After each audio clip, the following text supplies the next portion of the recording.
Anthony K. Brown, who was St. John Philby? He was Kim Philby's father, a character in this book in his own right. He was recruited at an earlier age into a very privileged and elite class, the Indian civil service to rule the Indian subcontinent. Went out to Punjab, became disenchanted with the Raj, and as it was known, and entered into the service of King Ibn Saud of Saudi Arabia. Let me interrupt just to show the picture that we're showing. St. John Philby is the older man. St. John Philby was much older in that photograph, but in his younger years he was very much like Kim Philby, his son. Standing right next to him. Standing right next to him, yes. Go back to what you said, all these little terms. What was the Raj? The Raj was an Indian term for the body of laws by which the Indians governed themselves. And gradually it became the appellation for the Britons who ruled India during at around about the turn of the century. Where was St. John Philby born? St. John Philby was born in Ceylon, then a part of the British Empire. Very typically English ruling class family, military background, senior military appointments. And one of the colonists who went out to build the coffee industry in Ceylon at the turn of the century. They were an upper middle class family of repute, Danish origin going back to the 16th century, and much admired in the quarters through which they moved. What years did he live? What, St. John Philby? Yes. He was born in 1885, and he died in 1960 in Beirut. And just a quick capsule of during his lifetime, what did he become? In the service of the British government overseas, he became in turn a revenue assistant in Punjab in India. He then went out to what is now Iraq during World War I to become a political officer with the invading British armies in Iraq. He was then detached from the political service in what was then Mesopotamia, and which is now Iraq. Detached from there to go on a special mission by camel across the Arabian deserts to a little-known Arabian prince called Ibn Saud, who was later became king of Saudi Arabia. St. John Philby's mission there was to arrange for Ibn Saud's tribesmen, of whom there were many thousands, to rise and provide a flank guard to the advance by Lawrence of Arabia in the advance on Damascus and Jerusalem. What year is this? This was 1917, 1918, 1919, in there. As such, he became, St. John Philby became second only to Lawrence himself in his prominence as an Arabist. He returned to London at the end of the war, was then appointed again as Minister of Internal Security in the state of Iraq, a term which was then brand new and which meant in Arabic the cliff. St. John Philby was one of the people who rapidly fell off that cliff. He found himself disaffected, seriously disaffected with the British government and its various policies toward the Arab states and the Balfour Declaration and that sort of thing. But his career was saved by Winston Churchill, of all people, who appointed him as political agent to the first king of the first state of Jordan. In other words, I think he must have been King Hussein's, the present king's, great-grandfather. He remained there in that appointment until about 1926, when again some of his disaffection began to show itself. And he was found to have been in unauthorized, what they called unauthorized correspondence with Ibn Saud, who was still the ruler of what is now Saudi Arabia. Unauthorized correspondence carried with it the connotation of espionage. That is to say, that he was using the information which he gained in the course of his post, his work for the British government.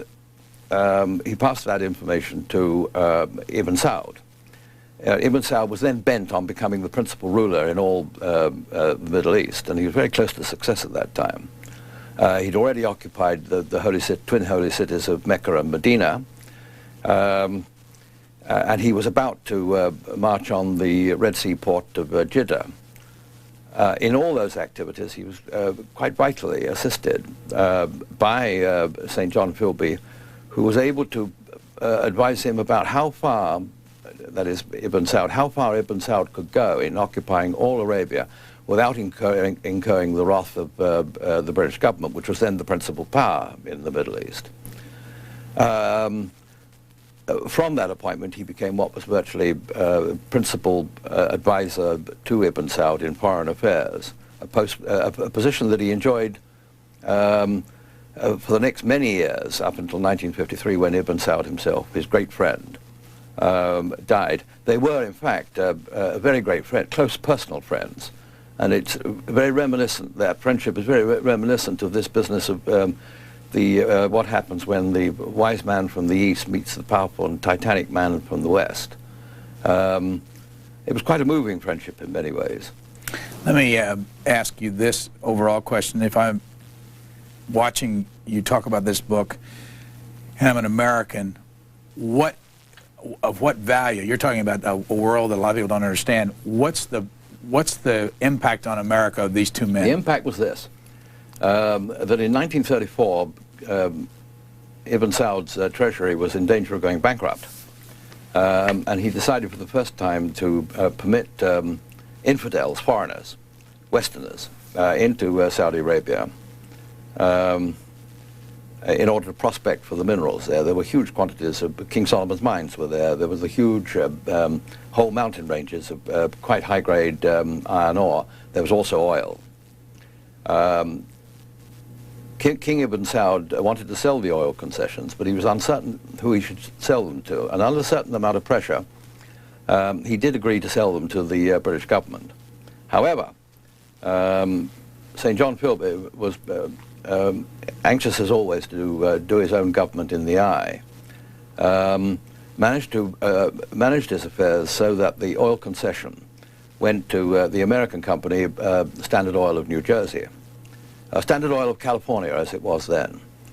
Subsequently, of course, that became the Arabian American Oil Company.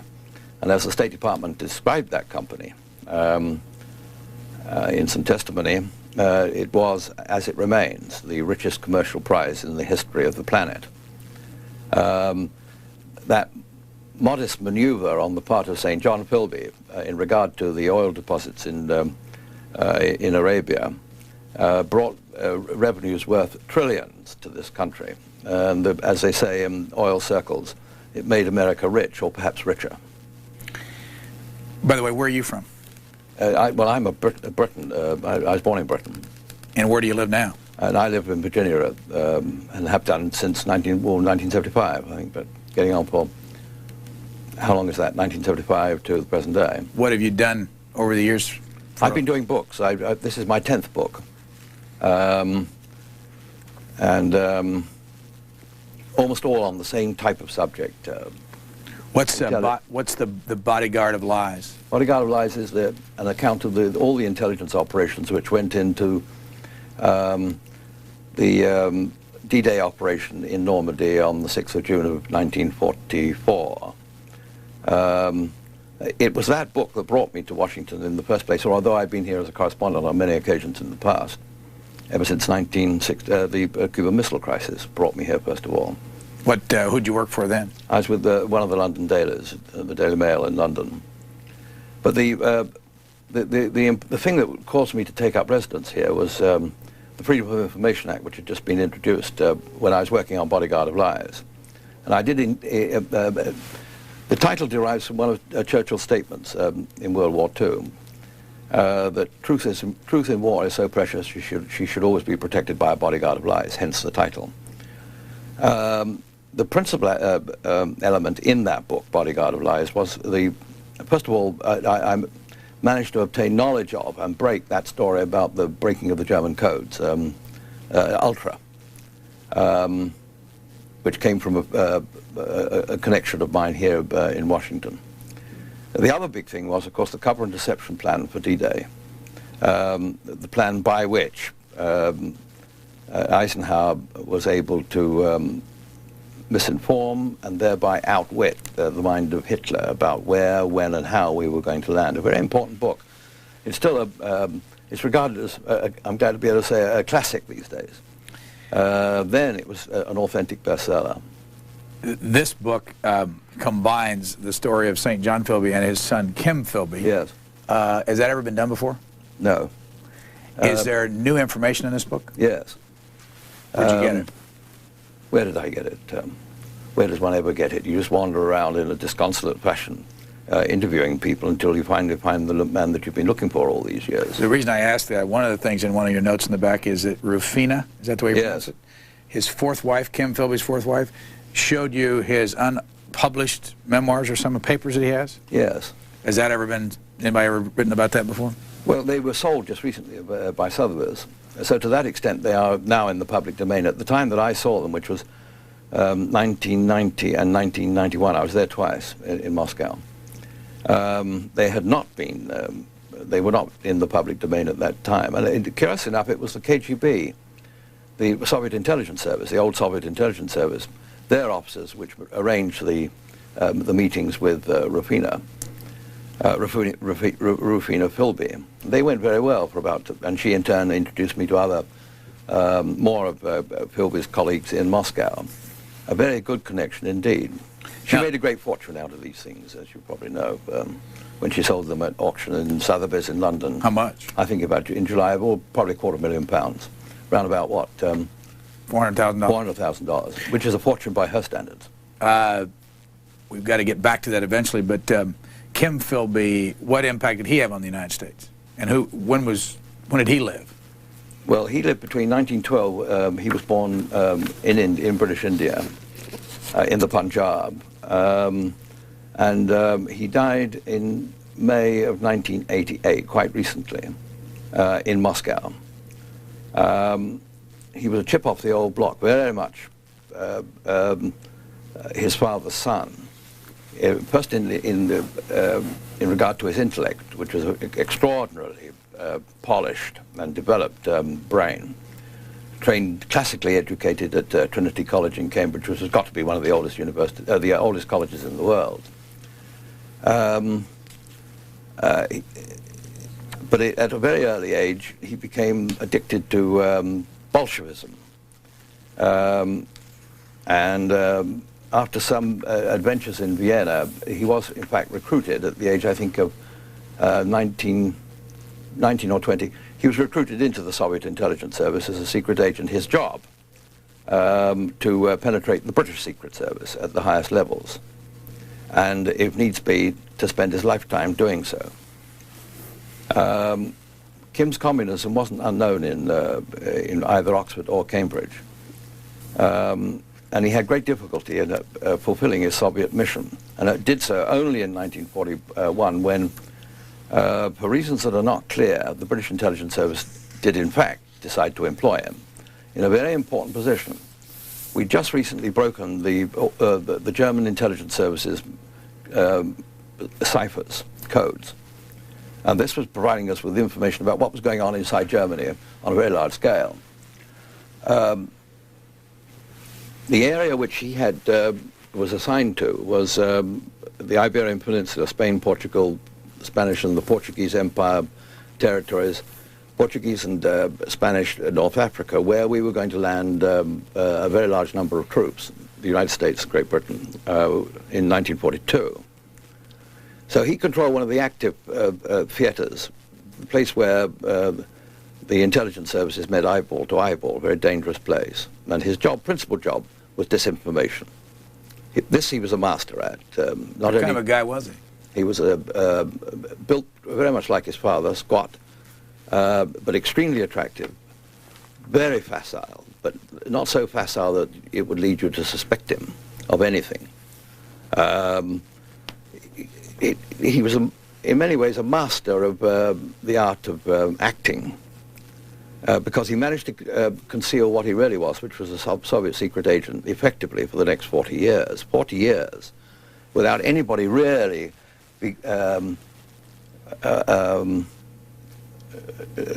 ever catching a whiff of what his real activities were, and it was that that made him so dangerous. He trained an entire generation, the earliest generation of foreign counter-espionage people who came over from the United States, and thereby made some very important contacts, not the least of which was James Jesus Angleton, the head of who became head of the Foreign Counter-Espionage Service, of which, curious enough, Ames was a later member. Aldrich Ames. Aldrich Ames, yes. Just. Now, this was a very important appointment because, in due course, he was sent as head of the British Secret Service in the Americas, which meant that he was responsible for the service in all its operations in the Western Hemisphere. He was based here in Washington. And it's one of the curiosities that only a place where you go for lunch, just around the corner here. What's the name of that hotel? Hotel Bellevue. The Bellevue Hotel, yes. It's right across the street. Right across the street. That was the place where Walter Kravitsky, the one person in the United States who did know Kim Philby's name and did know the truth about his allegiances, was murdered in 1941, early 1942. Who was he? Walter Kravitsky was one of Stalin's sort of super agents, super spies overseas, and he had defected to the United States in about time of the Great Purges in about 1938. Kravitsky was giving evidence about the identifications of Soviet agents in the West up here on the Hill. And it was feared that the Russians evidently feared that he would name the Cambridge Five, amongst others. Hiss was another one, I gather, that was being bruited about at the time. Well, Kravitsky spent the night in that Bellevue Hotel in room 421. Next morning, the chambermaid found him shot dead in his bed. The windows of the building, of the room, were locked from the inside, and the door was locked from the inside. So, of course, great thought was given about how it was that the assassin got into the room and how he got out of the room, locking the doors from the inside. That has never been figured out by the FBI or anybody else. The FBI was called in, and so was the Washington police. So these were, as you can see, the Russians were quite prepared to employ murder, assassination in a foreign capital, an allied capital, in order to protect the identity of these particular agents. You mentioned Alger Hiss. Yes. Also, you mentioned in your book that, again, another Whittaker Chambers connection. That, was it Kravitsky that stayed at the farm? No, that was Kravitsky's wife. It stayed at Whittaker Chambers Farm up here in Maryland. That's right. She took sanctuary there after her husband's assassination. And there were curious connections which were never really proven or understood down in Berryville and sort of the Virginia area. But the importance of that Bellevue murder operation was very great at the time, because we brought the British intelligence services had brought Kravitsky to London to what is known as debrief him, to try and establish what it was that he knew. And he did, in fact, identify one of Philby's colleagues, Donald McLean, sort of semi-identified him and identified various others. He was then sent back to this country by the British in a submarine, curiously enough. And it was on the morrow of his arrival in this country that he was executed by these gunmen who got into the room at the Bellevue Hotel. So that's where you lunch, my friend, and not every day. Not every day, once no. in a great while.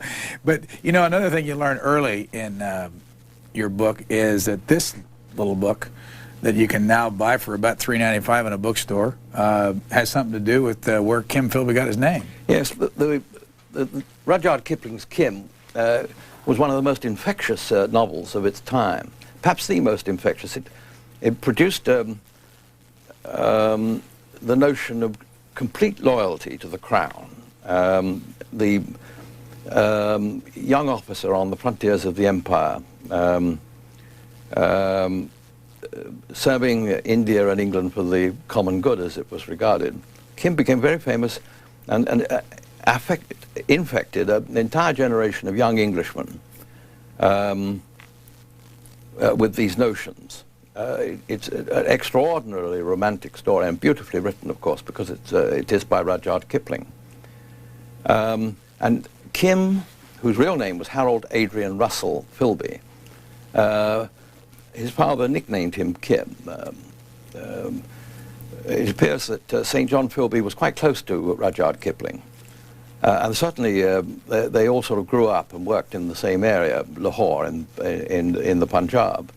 Kim became first Kimbo when he was born, and then Kim. And that appellation stayed with him for life. Throughout the British Secret Service, throughout his association with what is now the Central Intelligence Agency, throughout his intelligence operations on behalf of the British, the American, and the Russian government simultaneously in the Middle East. He became known to all as Kim. When he reached Moscow, he became known to Semi-Chastny, the head of the Soviet intelligence service, as Kim. And he went to his grave. Kim Philby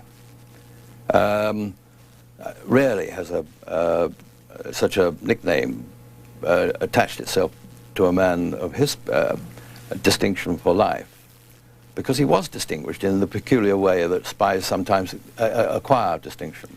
You write, this is a big book. It is a big book. How long did it take you to write it?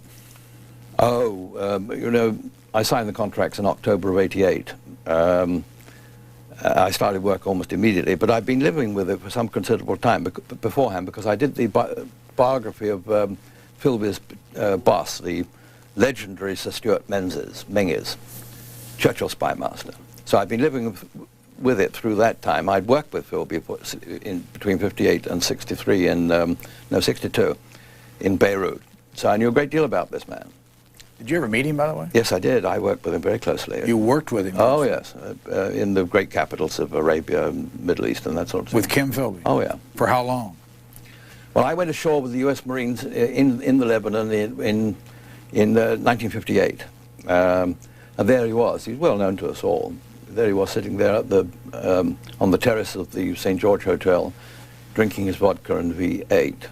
So we all went to see him because, of course, he was the great authority, greatest living authority, perhaps in many ways, on the politics of the Middle East. This talent he'd acquired from his father, who was... And his father was still alive in '58? Still alive at that time, yes. And lived in Lebanon? He lived in Lebanon, in exile from Saudi Arabia. He'd offended the Saudis, as one can easily do. In 1958, did anybody in public know that Kim Philby was a double agent, or did they know? Did he have a public profile in '58? Yes, very. You know, in this country? You saw him every... Yes. In the Middle East, we used to see him every day, more or less. In this country, his name was known to the people that had whose business it was to know these things. He had already been publicly exonerated of the charge that he was a Soviet secret agent by the Foreign Secretary, then Harold Macmillan, in the House of Commons. An allegation had been made against him that he was, in fact, implicated in other espionage matters, and so the British government found it necessary to exonerate him, and then promptly re-employed him in the British intelligence service in Beirut. I mean, there was a case that I read in your book that Harold Macmillan stood up on the floor of the Commons and exonerated Kim Philby from being a spy. Yes, a Soviet spy. And after, yeah. He didn't exonerate him from having been a British spy. I mean, I don't think he would go that far. However, it is not clear that anybody really understood, either in Washington or in London, where Kim Philby's loyalties really lay. He was regarded as being not quite, at this stage in his life, not quite lily-white, as they used to say in the CIA. Now, how much personal interaction did you have with him when he was alive? Oh, I was of another generation, much younger man. He was in many ways a snob, a terrific snob, so that I wasn't quite of the same class. I wasn't at Trinity College, he was. But at Cambridge? At Cambridge, yes. But amongst his contemporaries, they had very close interaction.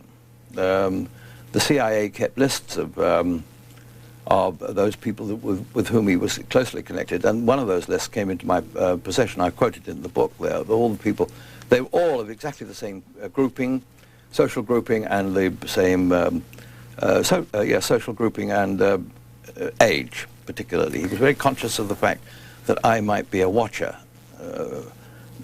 street eyes, as they used to call people who watched Kim Philby, younger members of the British Intelligence Service. How many times was he married? He married a Viennese Jewess. He married,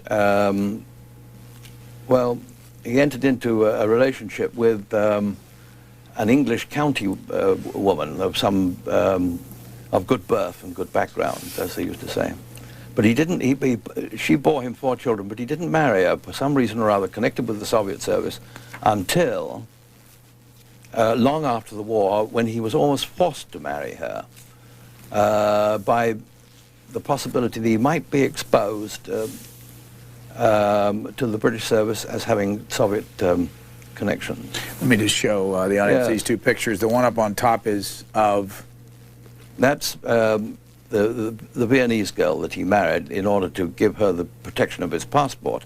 And also, it was she that arranged affairs so that he met his recruiting officer in the Soviet intelligence service. She was a young Austrian communist.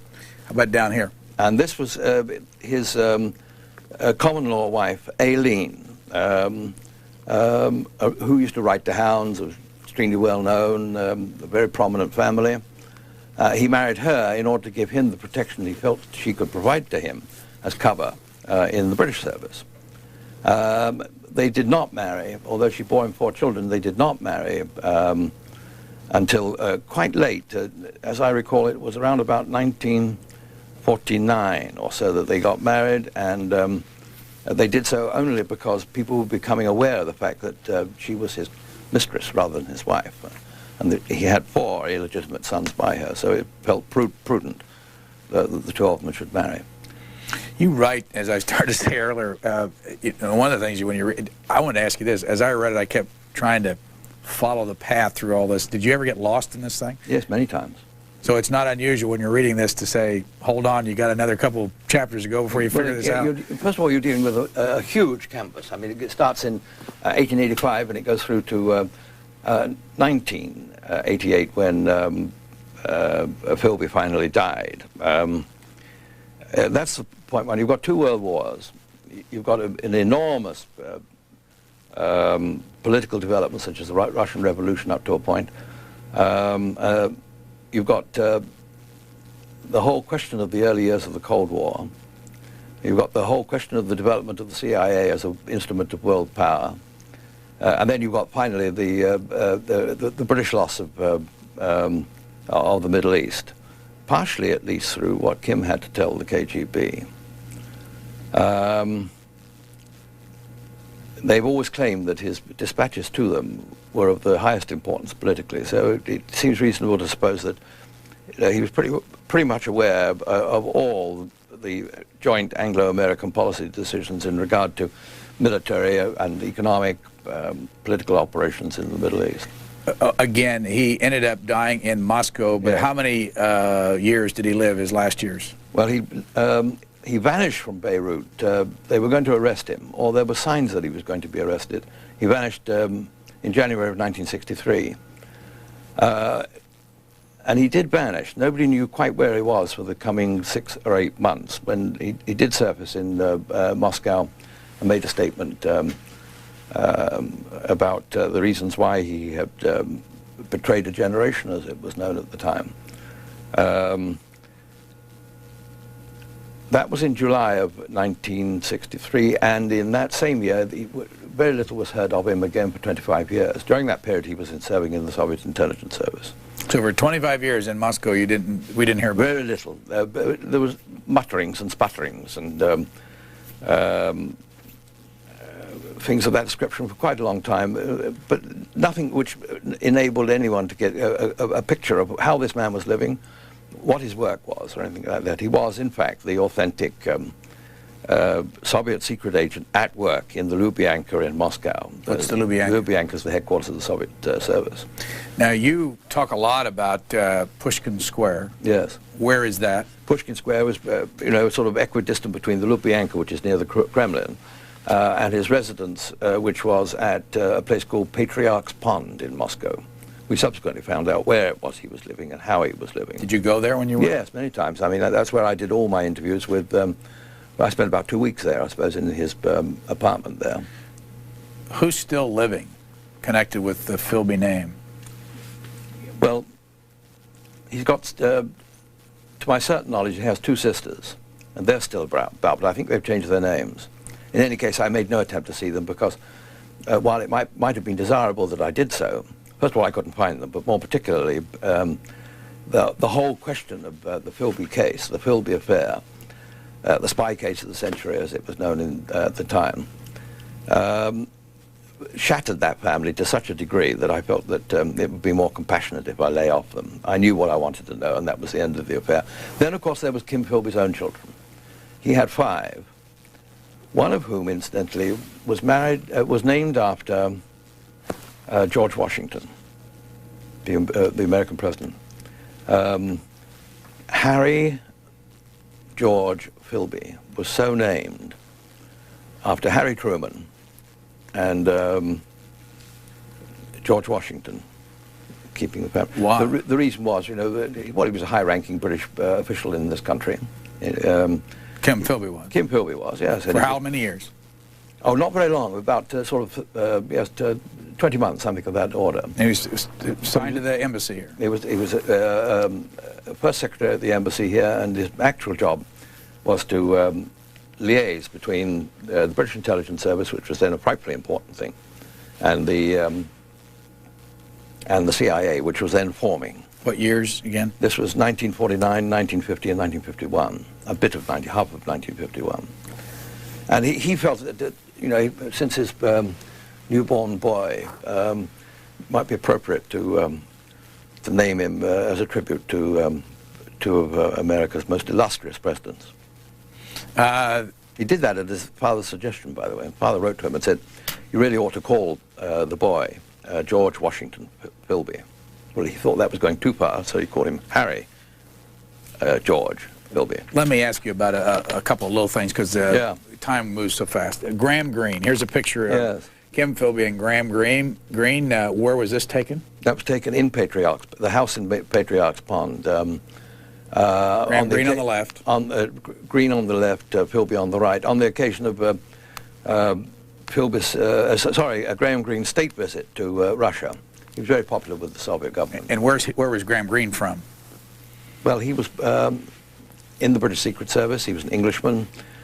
He was a rising young novelist at the outbreak of World War II. He became very closely attached with to Kim Philby, and Kim Philby to him.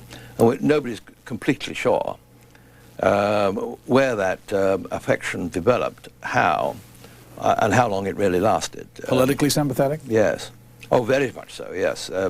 Graham Greene was very hostile to some of the policies of this country at around about the time of McCarthyism, and then into the Vietnam War. He was, of course, that was where the quiet American, the character that he invented in the Vietnam War arose, was his observations in regard to a certain American diplomat in Saigon during that war. There's other little things. The third man. There were, you keep referring to whether or not Kim Philby was the third man. What does that mean? Well, Kim Philby had recruited 2 of his colleagues at Cambridge. One was Guy Burgess. The other one was Donald McLean. Both became important Soviet secret agents, and the job, the object behind this Soviet development of these men was that they would rise from these exquisite colleges into the upper reaches of the British civil service. They would enter the Foreign Office, they would become ambassadors, knights of the realm, lords, peers, all that sort of thing, all the while being Soviet secret agents. There were 5 such men altogether, of whom Burgess was more important than is supposed. Donald Maclean was clearly a vital, because he was he became chief of the American desk at the Foreign Office in London. Maclean and Burgess had a relationship? Maclean and Burgess had a relationship, yes they did. They were brought together through a curious sort of secret society in Cambridge called the Apostles, and had much to do with each other then, and with Lord Rothschild, the heir to the banking fortune, and Kim Philby, and St. John Philby, and indeed the whole of the higher levels of the Foreign Office were in some way or another connected with this group of 5. They'd all been educated together, they'd grown up together, they'd come to high places together, they'd fought the same world wars together, they had much the same political and social attitudes. Why did they turn against their country? A combination of youthful idealism. It was quite commonplace in those days for young Britons of privileged birth to become communists. Later, but once having become a Soviet secret agent, it was a job not just for a weekend or for a month or even for a year, but for life.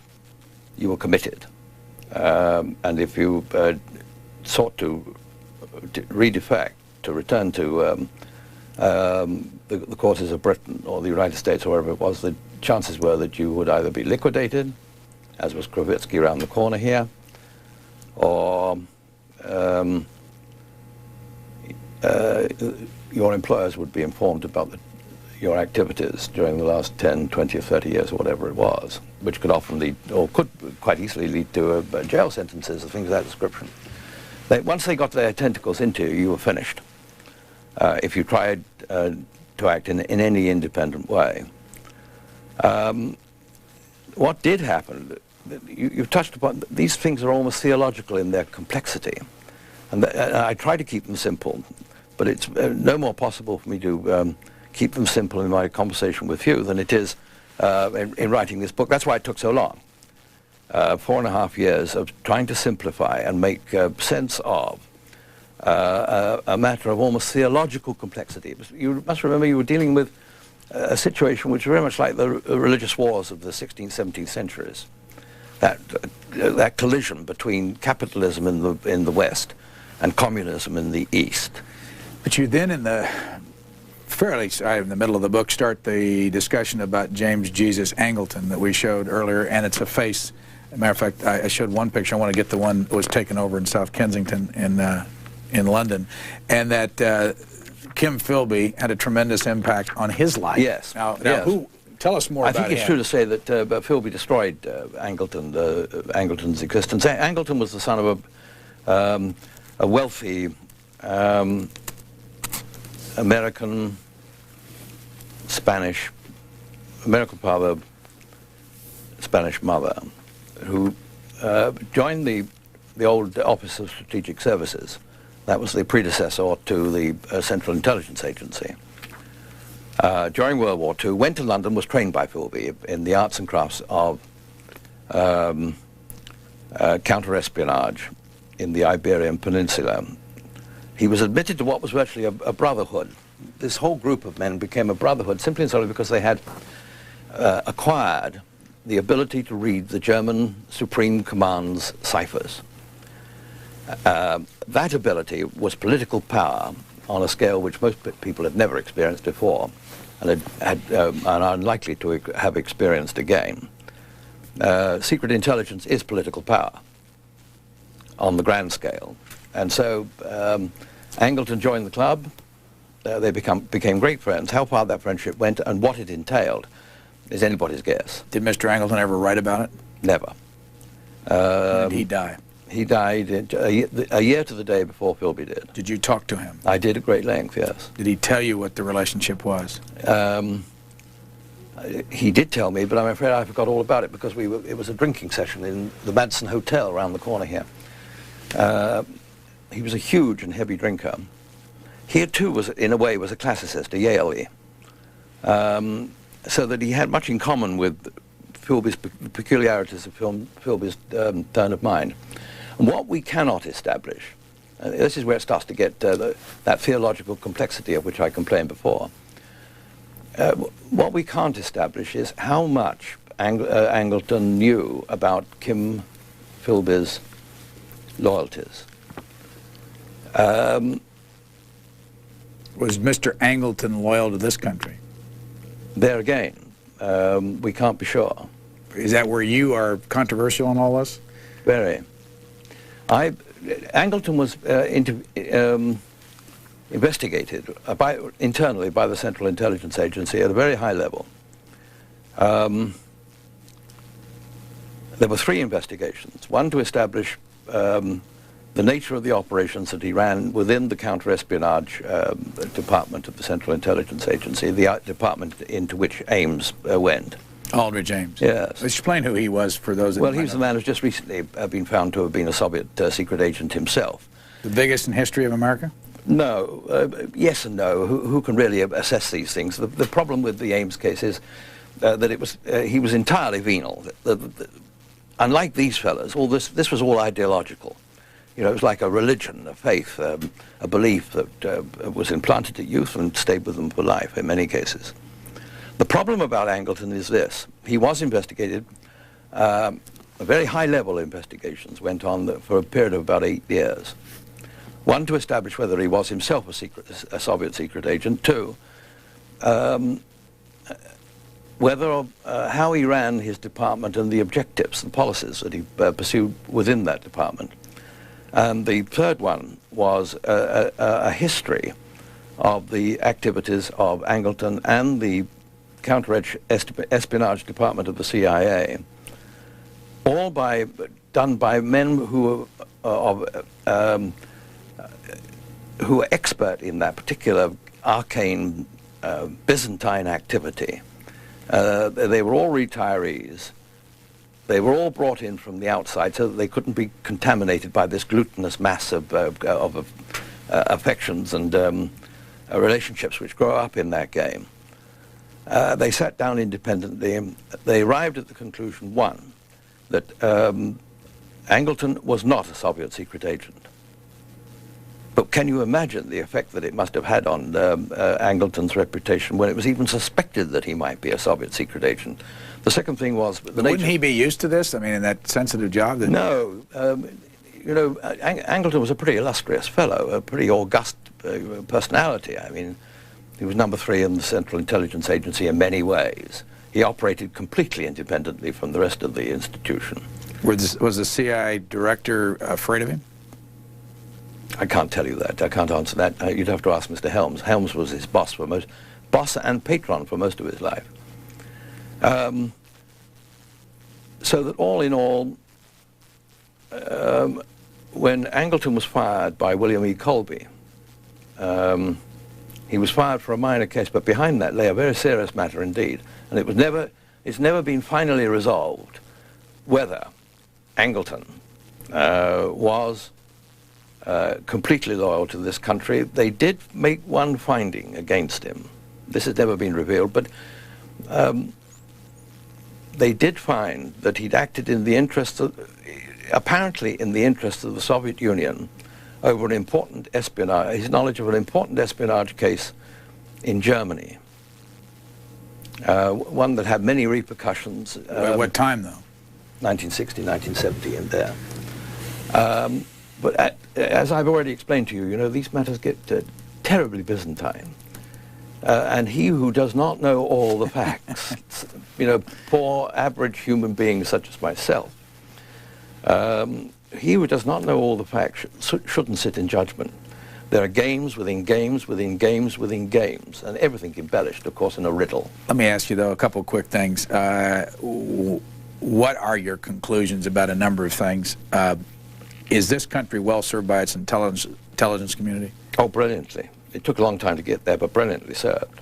I mean, in other words, as we sit here today, the CIA is a good operation, in your opinion? Yes, I think it is. I think you've got your share of klutzes. You know, the sort of person that should not be there. But most of those fellows really are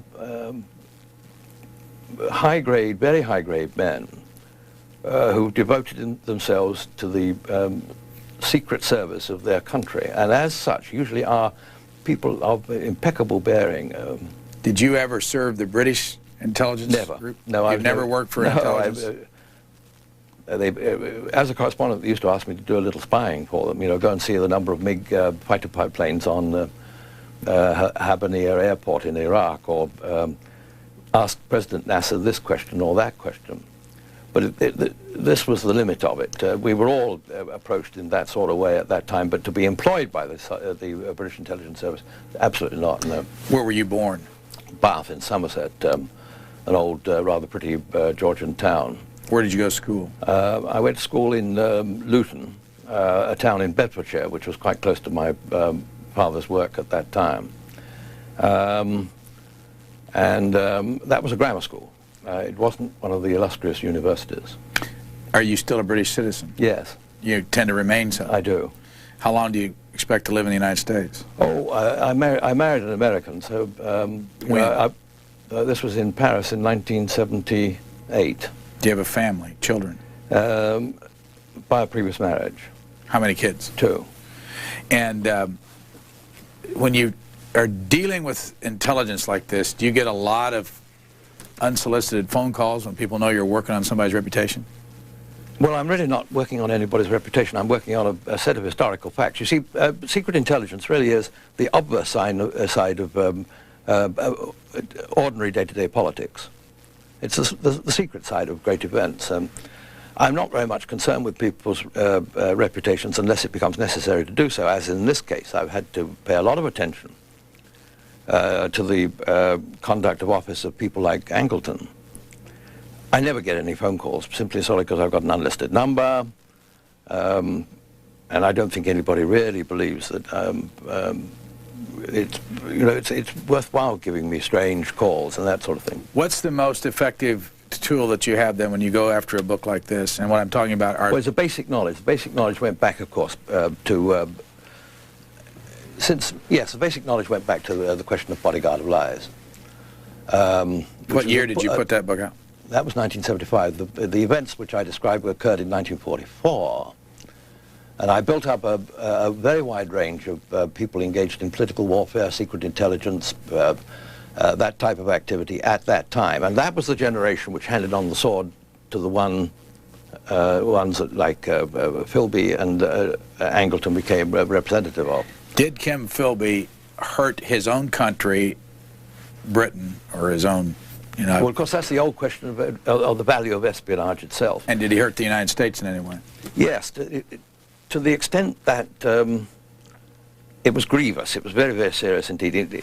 He was in a position... Well, let me row back a minute. Alan Dulles once said that to be effective, a secret service must be secret. Who was Alan Dulles? Alan Dulles was the director of Central Intelligence Agency at the time that Philby was here.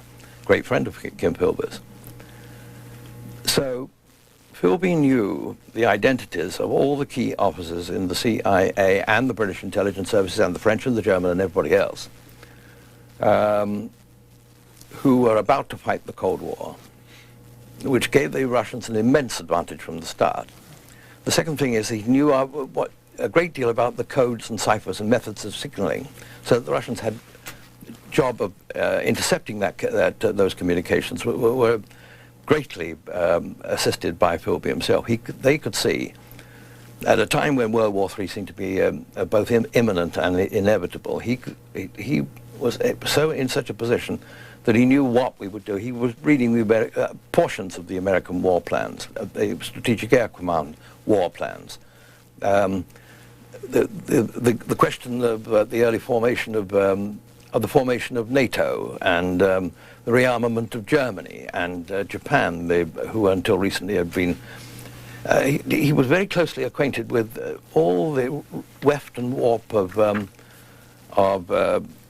strategy, tactics and policies as they were at that time, and as such, it could have been deadly had war broken out, as was expected in 1953. or it was estimated that World War would break out in 1953. You write that General MacArthur's, about his assertions that Philby, as well as Burgess and McLean, that you talked about, the three in that group, had betrayed the plans and the order of battle of the U.S. 8th Army in Korea to the Communist intelligence services, and that 30,000 men had been killed, wounded, or captured through that betrayal. Yes.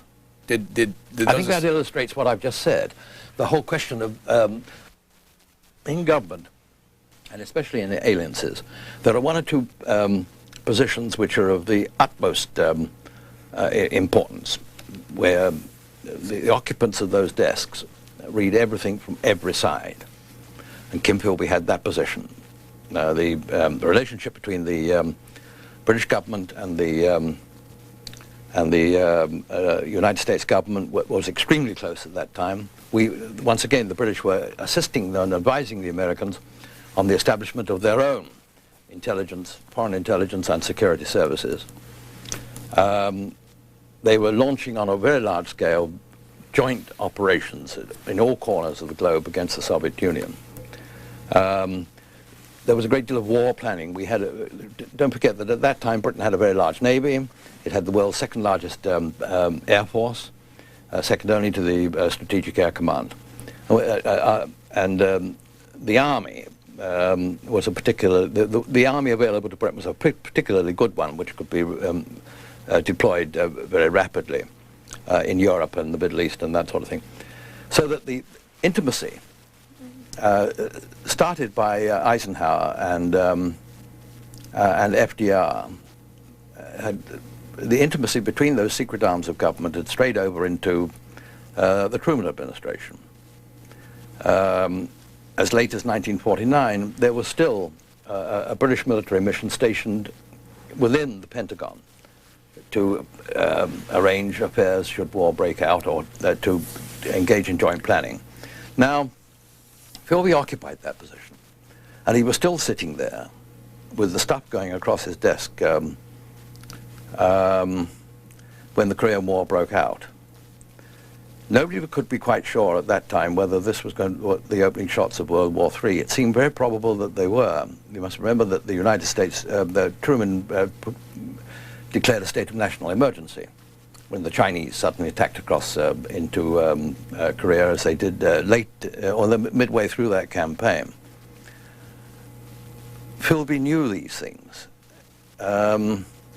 He was in a position to advise his Soviet friends in Washington about the most innermost decisions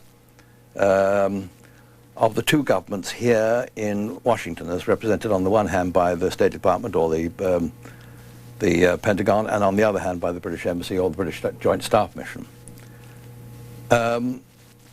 Now, I want to stress something about that Korean business, whether the information that he passed to the Russians resulted in the deaths of all these men.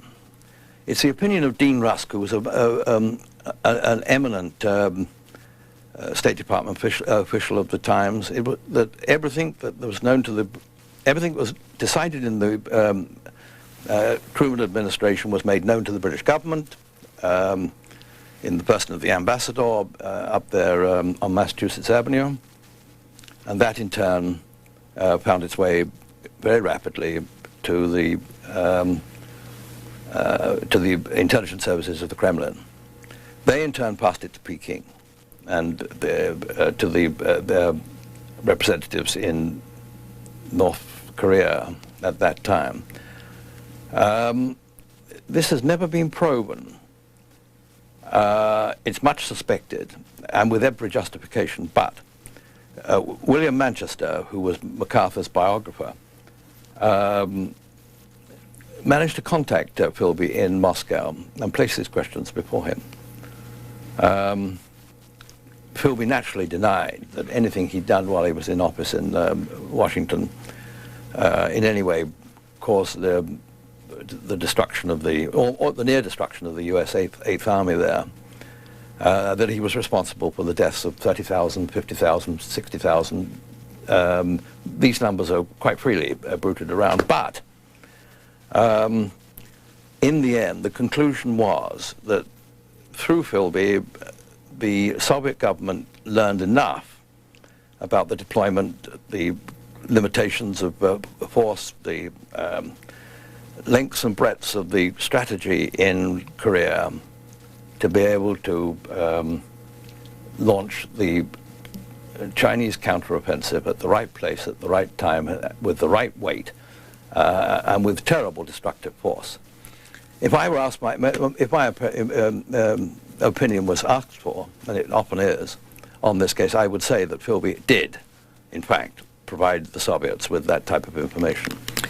At the end of your picture section, you have a picture of his fourth wife and the casket in 1988. In the end, did Kim Philby believe at the end in communism? And what kind of a send-off? That's an excellent question, because the weird thing about ideological warfare is that can a man sustain it for life? Can he maintain the beliefs of his youth right throughout his middle years to his deathbed? And in the case of Philby, he did not sustain his conviction that the bright ism of the future was communism. He never turned against Marxism, but he did turn against the Soviet form of communism. And here again we meet the ultimate enigma in the Philby case, and that is, who was he working for at the end of his life? Is there a movie in this book? Yes. When? Well, the United Artists have got it. They bought it even in manuscript form. So I imagine Daniel Day-Lewis is supposed to be taking the lead part, and Hugh Whitemore is doing the script. This is the book. This is the cover. Treason in the Blood, the story of H. St. John Philby and his son Kim Philby by Anthony K. Brown, and we thank you very much. Good to be here.